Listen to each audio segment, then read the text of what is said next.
against Philippine voters. There was a ballot that was rejected first. Live mula sa GMA Network Center, ito ang 24 oras. Magandang gabi po, Luzon, Visayas at Mindanao. Perwisyo na, malaking peligro pa ang dulot ng inirereklamong iligal na karera ng mga motorsiklo sa expressway sa Nueva Ecija. Ang mga sumasaling rider, nakatsinelas lang at walang suot na helmet. Wala rin daw pinipiling oras ang karera na ikinakasa dahil sa pustahang umaabot pa ng mahigit 100,000 piso. Ang pag-operate dyan ng mga otoridad, tunghayan sa aking eksklusibong pagtutok.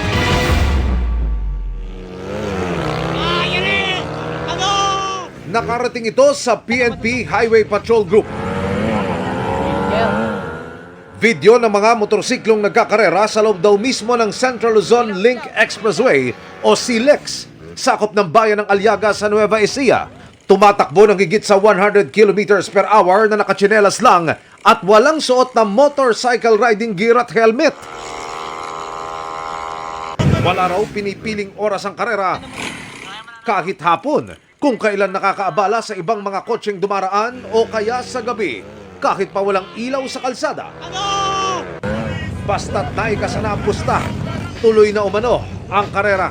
Mabigat po ang pustahan po dito per bitaw kung tawagin po nila, 50,000 hanggang lumabis at dumagdag na po ng dumagdag per bitaw at umaabot po dito sa higit kumulang mga 150,000.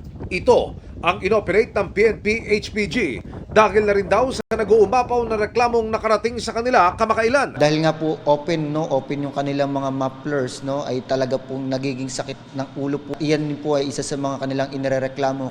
Hindi lang noise pollution dahil peligroso rin daw ito, hindi lang sa mga kapwa motorista kundi pati syempre sa mga nagkakarera. Yung kanila pong sasakyan ay talagang minomodify nila. So maaari din na through this modification ay magkaroon pa ng diferensya na hindi po angkop po dun sa mismong motor na kanila pong ginagamit. Hindi bababa sa 10 motorsiklo ang hinold sa police operation. 6 na rider naman ang tinikitan dahil sa paglabag sa land transportation at traffic rules. Patuloy naming sinisikap na makuna ng panig ang mga hinuli ng HPG. Nakikipag-ugnayan na rin daw ang pulisya sa pamunuan ng CLEX para hindi na pamugaran pa ng mga iligal na nangangarera ang expressway na ito. Ito po'y illegal.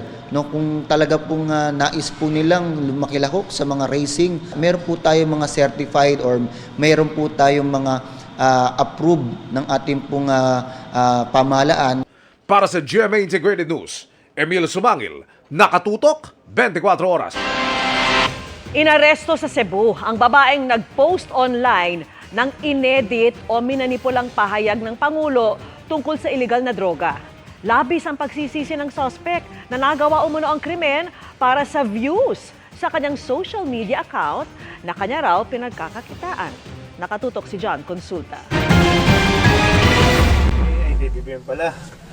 So pinapatawag sa opisina ng NBI para imbestigahan. Pwede i-delete ko lang, sir. Hindi, kailangan mo pumunta sa opisina talaga. Sinubukan pang magmakaawa pero tuluyang inaresto ng NBI Cebu ang babaeng ito sa Oslob dahil sa isang mapanirang post online. Kinopya at inedit raw ng 39 anyos na suspect ang post ng isang media network kaugnay sa isang pahayag ni Pangulong Bongbong Marcos para baguhin ang mensahe nito ukol sa iligal na droga. Ito yung post in question. Legal na daw ang droga bago angry face na emoji. Grabe naman ka, Marcos. Ngayon harapin mo lahat ng hamon kung makakagabalik ka pa pagkaluoy sa mga inosente. Tinrace namin with the coordination with the Office of the Director. Ayon sa NBI, nagawa raw ito ng suspect para sa views. So sa ginagawa mong ganyan, kumikita ka? Oo po. Pero maliit lang po siya. One centavos dollar lang po. Minsan walang dollar. So depende sa dami ng viewer mo, ang natatanggap mo na bayad. Ganun ba? Po, pero tiningnan ko yun. Wala siyang dollar po kahit isang centavos. Alam ko lang, dinilit ko na lang po. Mensahe niya sa Pangulo. Sorry, patawarin niyo ako. Sisita nga ako. Asawa ko po. Mawala ng trabaho. Violation ng Article 154 ng Revised Penal Code, yun ay illegal use of publication in relation to cybercrime law.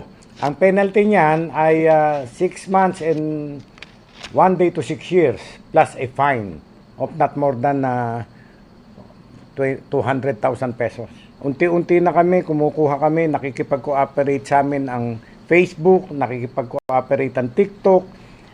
Eto na po. Kaya warning sa kanila. Para sa mga mabibiktima ng ganitong mapanirang post online, bukas daw ang tanggapan ng NBI para aksyonan ito.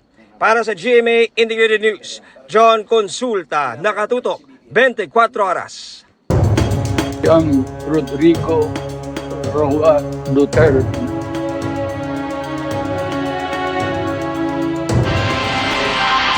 Gagawin ng kampo ni dating Pangulong Rodrigo Duterte ang lahat para agad siyang maibalik sa bansa. Pero pagdidiin ni Vice President Sara Duterte, ito ay sa pamamaraang legal lamang. Kasama dito ang paghahain ng petisyon para sa interim release ng dating Pangulo. Mula sa The Hague, Netherlands, nakatutok live si Mariz Umali. Mariz?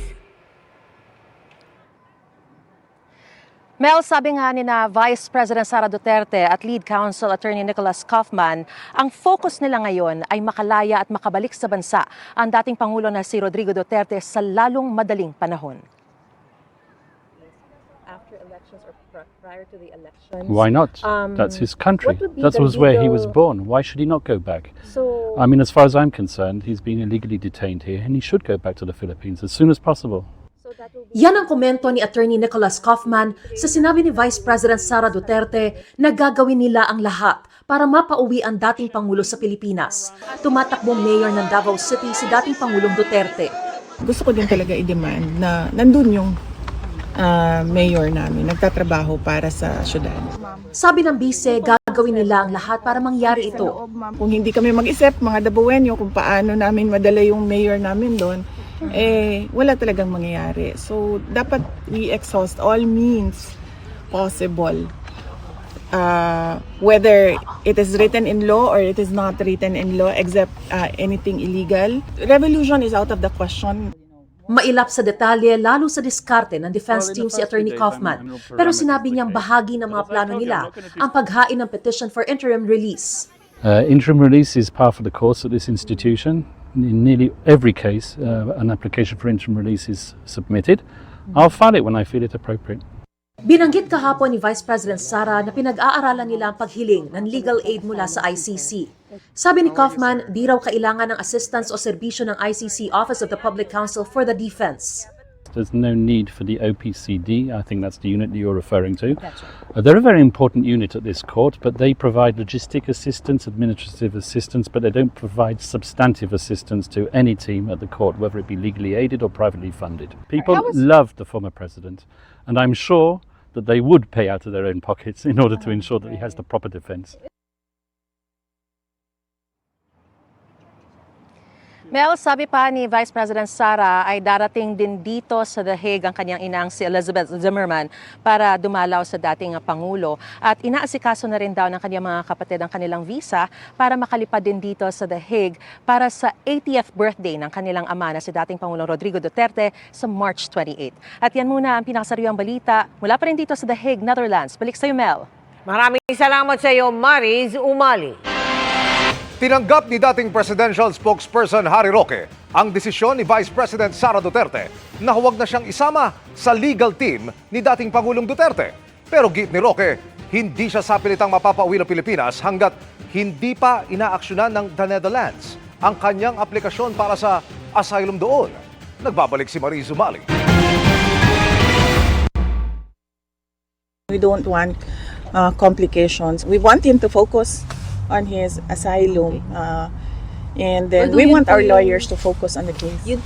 Yan ang sabi ni Vice President Sara Duterte nang ipaliwanag kung bakit hindi nakasama sa defense team sa International Criminal Court ng kanyang amang si dating Pangulong Rodrigo Duterte, si dating presidential spokesperson Harry Roque. Sa kanyang Facebook Live, sinagot ito ni Roque. Hindi ko naman pagpipilitan ng sarili ko at kung ako ay i-request ni PRRD, importante rin na i-endorse ako at i-request din ako ni VP Sara. Miski ako'y piliin ni Presidente Duterte, kung ayaw ni VP Sara at ang gusto ni VP Sara, mas iba mag-represent. Ma'am, that's your call. Sabi ni Roque, susunod siya sa kung anuman ang sabihin ng Vice Presidente. Kasi nga, alam niyo naman ang kwento ng buhay ko, no? Talaga namang ako'y tagasunod ni VP Sara, susunod ako sa sasabihin ni VP Sara. At yan po ay walang halong kaplastikan. That's true. Kita nyo nga, sumunod ako sa kanya sa Unity. Ano nangyari? Sinusubukan pa ng GMA Integrated News na makuha ang panig ng Vice Presidente sa mga sinabi ni Roque. Sa ngayon, sabi ni Roque, na ihain na niya ang kanyang asylum request sa the Netherlands dahil sa anyay political persecution sa kanya sa Pilipinas. Pero kahit application pa lang ayon kay Roque, hindi na raw siya pwedeng hulihin o sapilitang pabalikin sa Pilipinas. Hindi niya ako makukuha hanggang hindi umaakto ang Dutch authorities dun sa aking application. Yun po ang tinatawag na non-refuma. Matatanda ang nahaharap si Roque sa reklamong qualified human trafficking kaugnay ng Lucky South 99 Pogo sa Porac, Pampanga. Muli namang iginiit ng Malacanang na mainam na umuwi na lang si Roque dahil hindi naman siya parte ng legal team ni Duterte. Mas maganda pong umuwi muna siya dito at patunayan niya po talaga na siya po ay walang kasalanan. Siya mismo po ang nag-amin, ang mga kwento, ang mga dokumentong kanyang sinabi sa Quadcom hearing. Hindi po ba mas maganda na siya rin po ang mag-present nito para mapatunayan niyang siya ay malinis? Isasangguni raw ng Malacanang sa Justice Department ang posibleng magiging susunod na hakbang para mapauwi si Roque. Mula rito sa The Hague, Netherlands, para sa GMA Integrated News, Mariz Umali nakatutok, 24 oras. Hindi dapat isuko ng Pilipinas ang soberanya ng bansa sa iba. Yan po ang pahayag ng Iglesia ni Cristo sa gitna ng usapin ukol kay Pangulong Duterte na inaresto at nakadetain ngayon sa The Hague sa bisa ng arrest warrant ng International Criminal Court. Sa isang programa sa Net25, sinabi ni INC spokesperson Ka Edwil Zabala, yan daw ay dahil tiwala sila sa kakayahan ng mga hukom sa Pilipinas na ipataw ang tamang hustisya at pairalin ang katarungan.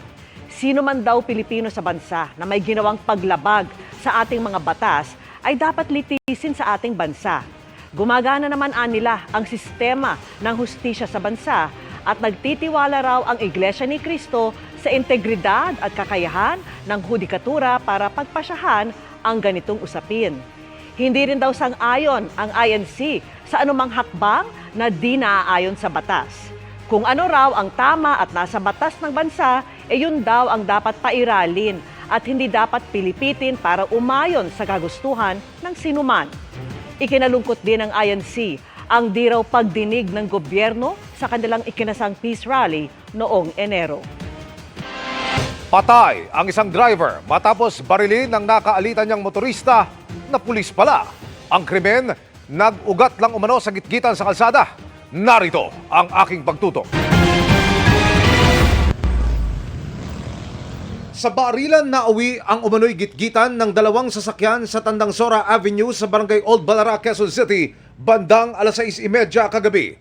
Patay ang driver ng kulay pulang utility vehicle na ito na inabutan ng aming news team na nakabalagbag sa gilid ng kalsada. 7 tama ng 9mm na bala ang tinamo ng biktima na naisugod pa sa ospital pero idineklarang dead on arrival. Tinamaan din ang isa sa 5 pasahero na kanyang sakay. Nasa ospital pa ito ngayon at nakatakdang operahan. Galing sa Antipolo ang mga biktima at pauwi na sa Marilao, Bulacan. Kwento ng isa sa mga nakaligtas. Binabagtas nila ang Tandang Sora Avenue ng gitgitin umano sila ng kulay puting utility vehicle. Pagkagitgit, yung driver po rin namin nagalit, ginitgit rin niya ng konti. Tapos po, umabanti kami ng konti, tapos hinarang na po kami ng harang po sa amin, bumaba po yung driver. Tapos yung driver po namin, hindi po siya bumaba. Gumanti ang driver ng pulang utility vehicle hanggang sa harangin na sila ng puting utility vehicle at bumaba ang driver nito. Sinuntok pa raw ng driver ng puting utility vehicle ang driver ng sasakyang kanyang nakagitgitan bago naglabas ng baril at ilang beses na nagpaputok. Sinuntok niya po yung driver namin. May dala na po siya ng baril, sabay pong putok. Hindi po na nakapalag. Inubos na po lahat na halos ng bala. Ang suspect nasakay ng kulay puting utility vehicle na ito. Matapos ang insidente, dumiretso sa Batasan Police Station para sumuko. Ang 48 anyos na lalaking suspect na pag-alamang isang pulis na may ranggong Police Executive Master Sergeant o PEMS. Nakatalaga siya sa QCPD Batasan Police Station. Itinurn over na siya kanina sa Criminal Investigation and Detection Unit o CIDU sa Camp Karingal. Nakausap ko siya kanina pero pinayuhan na raw siya ng kanyang abogadong manahimik na muna. Ayon naman sa QCPD, batay sa ikinumento sa kanila ng suspect, kumpirmadong alitan sa trapiko ang ugat ng krimen. Nagkagitgitan sila sa kahabaan ng Tandang Sora na kung saan 2 beses siyang ginigitgit nung kabila. So, ang ginawa niya, binlock niya raw yung sasakyan nung para kumprontahin. Pumalag daw ang biktima at itinusok sa bandang dibdib ng pulis ang steel pipe na ito. Ipinakita bilang katunayan ng pulis ang sugat na kanyang tinamo. Dito na raw nagkabarilan. Binabaan ng pulis yung victim at pagbaba, tinusok siya ng steel pipe. So, yung pulis, may baril sa katawan at naputokan niya yung biktima. Homicide at attempted homicide ang inihahandang kaso laban sa suspect. Hindi po natin tinotolerate yung mga ganyang init ng ulo at as much as possible, ang kapulisan natin dapat maximum tolerance. Lagi nating salang-alang na hindi ginagamit ang baril sa mga ganitong init ng ulo lang. Para sa GMA Integrated News, Emil Sumangil, nakatutok 24 oras. Kasabay ng lumalaking demand sa mga itlog ang pagtaas ng presyo nito ayon sa Philippine Egg Board Association. Bumaba man daw ang presyo ng itlog sa nakalipas na 2 buwan, hindi naman niya naramdaman sa mga pamilihan. Nakatutok si Bernadette Reyes. Sa monitoring ng Department of Agriculture, bahagyang tumaas ang presyo ng itlog mula sa prevailing price na 8 pesos sa kada piraso ng medium-sized na itlog noong nakaraang linggo hanggang 9 pesos na ito sa mga pamilihan sa Metro Manila. Tumaas po ng bahagya. Alas 10 piso. Kada tray. Adjust ng konti. Kaya yung iba naglilitan. Kasi yung dating 210, 200, 220 na lang. 220 na ngayon. Ayon sa Philippine Egg Board Association, dahil yan sa lumalaking demand, kabilang ang mas malakas na konsumo ngayong election season. Yung pong presyo po ng baboy, alam po natin na tumaas eh. Ngayon, nag-shift po yon sa manok. Ngayon, early this year, itong first quarter, tumaas din po ang presyo ng manok. Malaki po yung tinaas ng presyo ng manok. Meron din pong percentage. Nag-shift naman po papunta ng itlog. Sa ngayon, umaabot hanggang 6 pesos and 80 centavos ang farm gate price ng itlog, pero hindi naman dapat labis-labis ang presyo sa mga retail outlet. Reasonable raw ang hanggang 2 pisong patong mula sa farm hanggang makarating sa consumer ang itlog. Ayon sa Philippine Egg Board Association, bumaba ang presyo ng itlog noong buwan ng Enero at Pebrero. Sa kabila nito, nananatili raw mataas ang presyo ng itlog sa mga retail outlet. Sa sari-sari store nga na ito, nakapako ang presyo ng itlog sa 10 piso kada piraso. Kaya naman si Jeffrey sa halip na sa sari-sari store, sa mga egg dealers sa palengke bumibili ng itlog. Sa tindahan po kasi, mahal po kada isa po. So, bali 10 piso po. Kapag 15 po yung binili ko sa sari-sari store po, 150. Pag dito po, 125 lang po. Ito po yung tinatawag nating disconnect sa presyo ng retail at ng farm gate price. Napakahirap pong sabihin na meron pong nag-take advantage. Itama lang po natin yung price difference from retail to farm gate prices. Dito po sa amin, pag bumababa, mababa rin po yung presyo. Sa sa labas po siguro sa mga retail po sa mga tindahan, ganun pa rin yung presyo nila. Dapat Pag mataas sa tsaka sila magtataas. Pag mababa, magbababa sila. Pero wala sa inyong problema? Wala sa aming problema. Hindi kami sa farm kumukuha. Diyan lang sa palengke. Kaya? Kaya 10 piso lang ang binaba. Sinusubukan ng GMA Integrated News na makuha ang panig ng DA ukol dito. Para sa GMA Integrated News, Bernadette Reyes, nakatutok 24 oras. Chika Minute na mga kapuso at nagbabalik para maghatid ng latest sa showbiz happenings ngayong gabi ang Sparkle host na si Janina Chan. Janina. Thank you, Miss Vicky, and happy Friday, chikahan mga kapuso. Overwhelmed but grateful ang cast ng pelikulang Sinagtala sa nag-uumapaw na suporta ng fans at kanilang family and friends. Sa premiere night ng pelikula, nagpatikim pa ang cast sa kanilang performance as a band. Makichika kay Lars Santiago. Napuno ng hiyawan ang cinema lobby ng isang mall sa Mandaluyong kung saan ginanap ang premiere night ng pelikulang Sinagtala.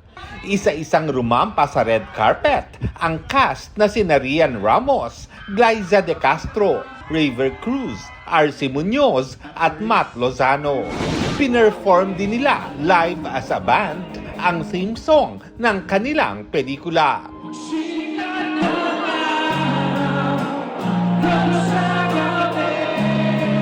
Nung ginagawa namin yung movie, some of our most enjoyable scenes, yung mga tumutugtog kami as a band. So, to be able to do it live and live na live. Sobrang iba yung excitement. Sobrang happy po ako dahil nakatugtog kaming 5 ng live. Sobrang proud ako sa kasama ko.